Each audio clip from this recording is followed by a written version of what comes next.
Buenos días, estudiantes de grado décimo, tengan todos cordial saludo. Para la clase de filosofía vamos a hablar de uno de los más grandes en la filosofía medieval y uno de los más igualmente grandes en la teología. Estamos hablando de San Agustín, considerado como uno de los padres de la Iglesia Católica, o del cristianismo más bien. Bueno, vamos a dar inicio y empiezo por haciendo énfasis en lo que él fue como persona.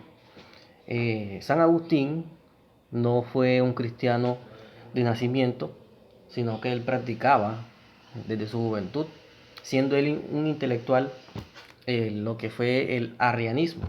El arrianismo planteaba una lucha sin fin entre el bien y el mal.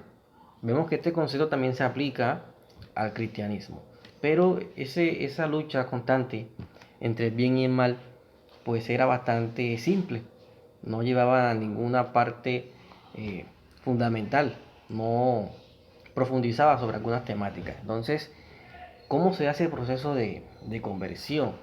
De ser considerado un pagano a ser declarado hoy santo. Bien, él a los 19 años leyó un libro de Cicerón y dice él en su biografía, en sus historias, de que pudo comprender lo que Dios quería para él. Entonces él explicó un poco de que a partir de ese libro pudo entender o pudo acercarse a las ideas del cristianismo. E incluso su madre, Santa Mónica, le pedía que se animara a conocer esta religión que en el imperio romano pues estaba tomando forma. Bueno, para él el descubrimiento de las llamadas verdades eternas es más un proceso de iluminación interior que una reminiscencia, tal y como defendía Platón. Ya esto lo hablamos en la clase anterior y bueno, él planteaba que para poder conocer la realidad no bastaba con el recordar, que eso es lo que significa reminiscencia, lo planteado por Platón. ¿Ya? Entonces, ¿qué debemos hacer? Debemos acercarnos a Dios para poder comprender las cosas. Mm, San Agustín era un entusiasmado por Dios.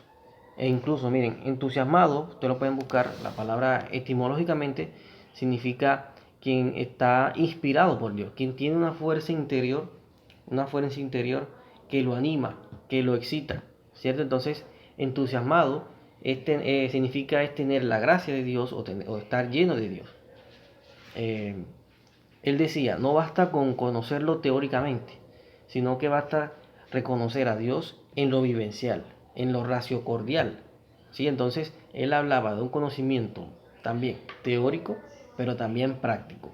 A Dios no basta con describirlo o con hacer unas normas que considero como buenas, no. Para practicar a Dios, para practicar a Dios hay que poner en acción todas esas leyes, todas esas normas que nos rigen como hijos de Dios. De ahí viene la frase, soy amado, luego existo. Es decir, no basta con el pensarlo, sino que al amarme a mí y al amar a los demás, estoy amando a Dios. Reconozco en el otro como una persona y semejante a mí y que es una de las normas, una de las leyes naturales de Dios para con nosotros. Por último, él nos dice de que inquieto está mi corazón hasta que descanse en ti. Entonces vemos también de que San Agustín eh, deposita no solo su esperanza, sino su forma de ser, su vida en este ser sobrenatural, que en este caso es Dios. Al depositar mi confianza, al depositar mi vida en Él, en ese ser sobrenatural, pues mi vida tiene sentido. Y no, pues no tengo preocupaciones, sino solamente vivo para Él. Bueno, eh, los padres de la iglesia pues nos dan unas vías para acercarnos a Dios. Entonces, la primera, encontrar a Dios en el mundo sensible. En pocas palabras, ¿cómo conozco de que un ser como Dios existe? En la perfección de las cosas.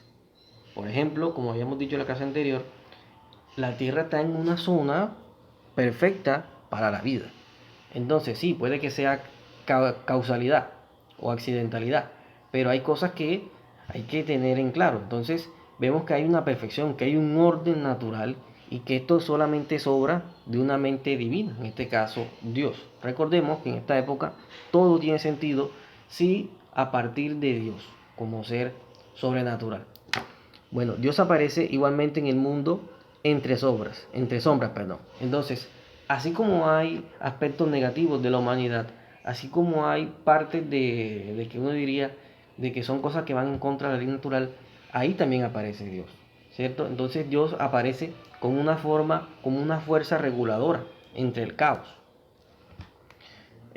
Hasta que no muramos en Él, solo percibiremos rayos debilitados de la divinidad, de la divina luz. Entonces, él también nos habla de una esperanza metafísica.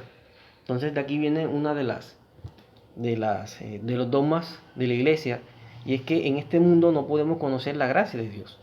Solo podemos conocer la gracia de Dios cuando nuestro cuerpo físico fallezca y nuestra alma, ya sea por nuestras conductas, por nuestras conductas eh, a favor de Dios o que agraden a Dios, pues estaremos disfrutando de reino, de ese reino eterno. Recordemos también de que San Agustín era un defensor de la predestinación. Entonces, como les dije antes, si Dios consideraba desde tu nacimiento que ya ibas a ir para el cielo, pues listo. Pero si tú, por más que hacías buenas obras, donaciones y demás cosas, y si Dios desde el principio dijo que tú no podías ir al cielo, pues así era. Y tú no puedes cuestionar eh, esa idea que tiene Dios sobre cada una de las personas.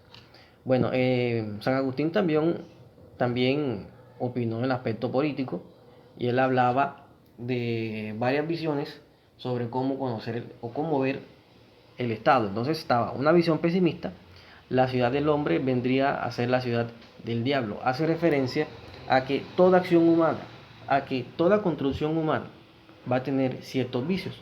Por ejemplo, nuestros gobernantes se dejan llevar fácilmente, fácilmente de los vicios terrenales, por ejemplo, el dinero, los placeres, y eso pues no es la ciudad de Dios que nos habla. Ahora, la visión es optimista. La sociedad política sigue la tendencia natural del hombre para hacer el bien. Entonces vemos de que, como lo dice allí, hay una esperanza en que el hombre, acogiéndose a ciertas normas de Dios, vaya creando estructuras, organizaciones para beneficio de todos. Y la visión intermedia, aquí me equivoqué, visión intermedia, el Estado solo puede comprenderse y fundamentarse en la irrupción del pecado original. Hace referencia a que a partir de abordar esa problemática de lo que es el pecado original, se pueden tener ciertas visiones para una mejor sociedad. El orden moral. Dios ha puesto en el mundo una ley eterna, conservar el orden natural y prohíbe destruirlo. Entonces vemos que esto ya es una obligación de nosotros como seres vivos. Debemos cuidar la creación de Dios, cosa que, por ejemplo, el sistema económico no lo está haciendo, porque para ello lo que interesa es el factor dinero. El factor vida, el factor medio ambiente, pues no lo tienen en cuenta. Entonces, como seres humanos, como seres vivos, debemos cuidar la creación de Dios. Sin esta tierra, pues ¿para dónde nos vamos? Pues quién sabe para dónde. La ley eterna es el fundamento de la ley natural, reflejo del orden de Dios, es la naturaleza entera. Vemos de que, bueno, la ley eterna fue dictada por Dios. Por eso es la ley que debemos cumplir. Debemos cumplir como seres humanos, ¿cierto? ¿Por qué? Porque esa es la directriz que nos dio.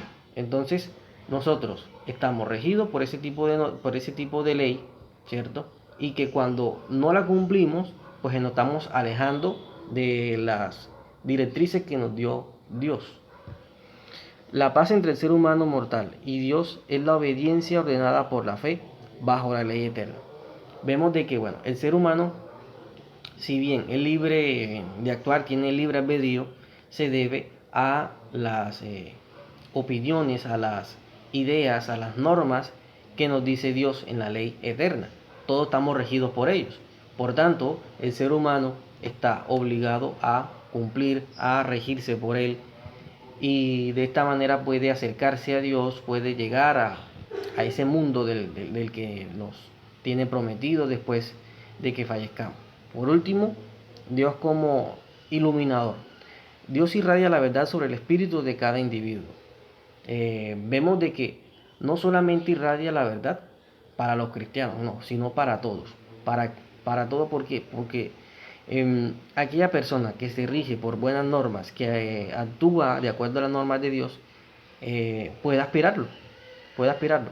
Y, y está llamado a ser una buena persona.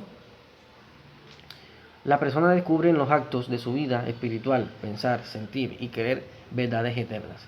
Solo quien ama, solo quien actúa de acuerdo a las normas de Dios puede conocer la verdad eterna. Y para ello, en este mundo no lo vamos a conseguir, sino cuando nuestro cuerpo físico fallezca o desaparezca.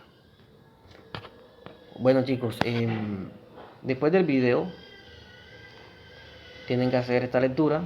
Es una lectura sobre el problema filosófico de Dios del año 2018. No es una lectura para influenciarlo, sino vamos a abordarlo desde la filosofía. Y esta lectura vamos a socializarla la próxima clase en los primeros minutos. Bueno, no siendo más chicos, muchas gracias.